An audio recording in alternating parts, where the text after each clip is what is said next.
Hello, food family. It's Rhea, back in the kitchen where we make magic. And sometimes questionable substitutions that totally deliver. Today we're making chickpea tuna salad wraps, the vegan glow-up your lunch routine didn't know it needed. Now before you panic, no, we are not mashing fish with chickpeas. There is zero tuna in this tuna. What is in it? A whole lot of flavor and zero fishy guilt.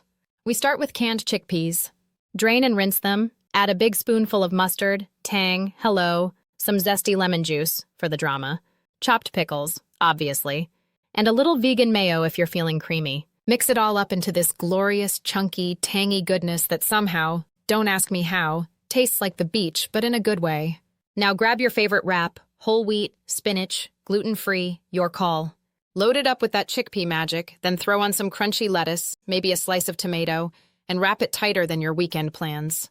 These wraps are meal prep queens. Make a batch on Sunday, and you'll be lunching like a legend all week. Office desk, park picnic, couch binge, you name it. Trust me, no one's missing the tuna. Wrap it, snap it, devour it. You're officially in your plant-based lunch era. See you later, lunch legends!